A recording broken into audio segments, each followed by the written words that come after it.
In a village nestled between rolling green hills, where the sun seemed to smile a little brighter, lived two children, Leo and Mia. They weren't just friends. They were two halves of the same summer day. Their playground was the world, but their favorite spot was the small, crystal clear stream that babbled its way through the meadows, separating their two houses. It wasn't a barrier, but a bridge to their shared adventures. Every morning, they'd meet at its banks. Leo, with his pockets full of smooth skipping stones, and Mia, with a sketchbook filled with drawings of the world as she saw it. They'd spend hours talking, laughing, and dreaming, their voices mingling with the gentle gurgle of the water. The stream was their confidant, carrying their secrets downstream. Not far, just to the other side of the valley, but for two small children, it felt like the other side of the world. The stream that had once connected them now felt like a vast ocean. Sadness hung in the air, heavier than the summer humidity. "How will I show you my drawings?" Mia asked, her voice barely a whisper, tracing the patterns on a leaf. "And who will I share my best skipping stones with?" Leo added, his own voice cracking.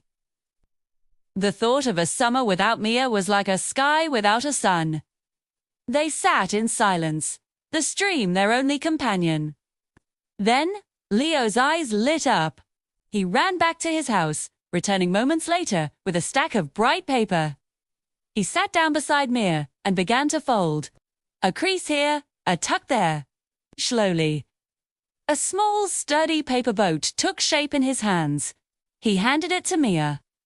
"We can send messages," he said, his hope returning. "Every day, we'll send a paper boat. I'll tell you about my day, and you can send me a drawing." Mia's face brightened. She took a sheet of paper and, with a few quick folds, created a beautiful blue boat. "It's a promise?" she asked, looking at Leo. "It's a paper boat promise," Leo confirmed, his voice firm. "Forever!" They launched their first boats together.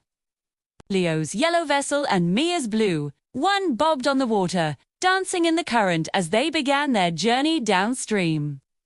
They watched until the boats were tiny specks, disappearing around the bend, carrying their pledge to stay connected. The days turned into weeks, and the weeks into months. True to their word, the paper boats became their lifeline. Every morning, Leo would find a boat nested in the reeds near his house. Inside, he'd discover a small, rolled-up drawing from Mia picture of her new room, a funny-looking bird she saw, or a portrait of her cat. In return, Leo would write about his adventures finding a frog, climbing the big oak tree, or the funny joke his grandpa told. He'd carefully fold his note, place it in a freshly made boat. They sent it on its way, trusting the stream to be their faithful messenger. Seasons changed. The vibrant green of summer gave way to the fiery colors of autumn, and then the quiet white of winter.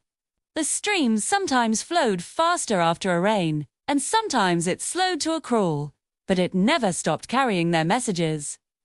The collection of boats and drawings grew, a testament to a promise kept. Years passed. Leo and Mia grew, their worlds expanding beyond the valley. But the paper boats continued their voyage. The messages changed, from tales of lost teeth and scraped knees to stories of school projects, new friends, and dreams for the future.